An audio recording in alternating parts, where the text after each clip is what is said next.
kapanalig, tayo po ngayon ay nag-uumpisa ng ating hatid donasyon sa mga tao na salanta ng bagyo ng mga nakaraan na linggo.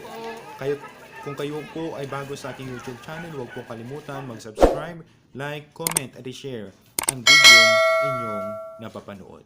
Ang mga laman po ng ating ibibigay sa mga taong higit na 100 ay naglalaman ng 4 na kilong bigas, 1 pack na noodles, 1 pack na biscuit, at sardinas.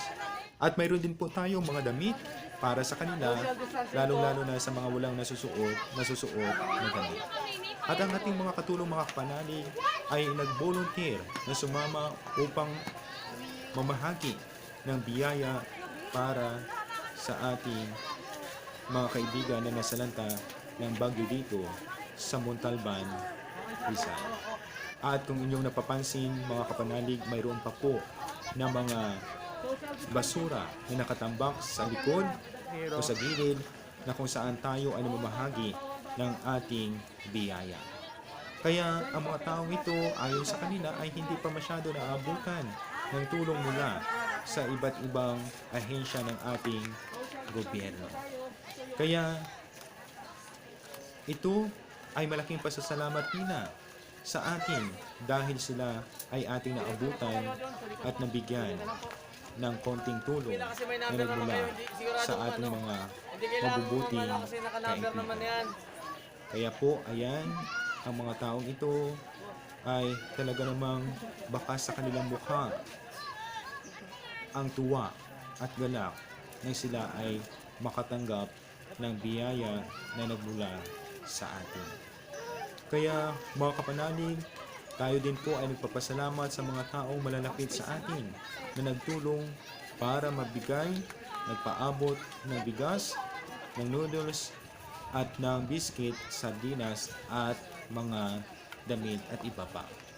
Kaya ayun mga kapanalig, marami pa rin pong tao ang nag-aantay para maabutan ng ating mga donasyon. Kaya kami po ay natutuwa at nagagalak din dahil ang mga taong ito ay marunong magpasalamat sa konting bagay na ating naaabot at nakakayanan para sa kanila.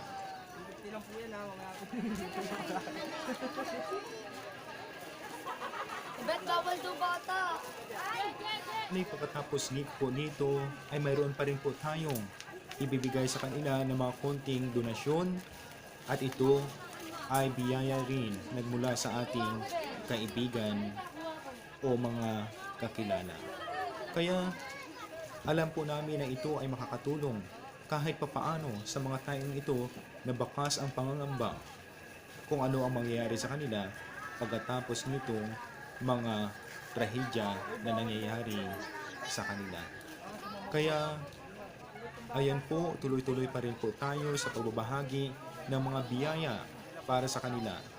At madami-dami din po ang mga taong tumugon dito para lumapit at humingi ng tulong sa atin at atin po tinutulungan ngayon. Mga kapanalig, nung nakausap natin kanina ang isa sa mga residente dito sa lugar na ito at makita ang mga donasyon na ating dala, ay nakikita natin sa kanyang mukha ang tuwa at ganap na sa kaunting tulong na ating hatid ay magkaroon sila ng kaunting pagkain na nagmula sa ating mga kaibigan.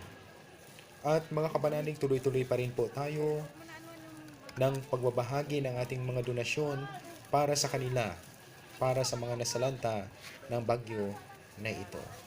Kaya, ayan po mga kapanalig, marami pa po sa loob ng sasakyan ang ating ibibigay sa kanila. Ang ating iabot sa kanila para sila ay matulungan at magkaroon ng pagkain sa kanilang mga bahay.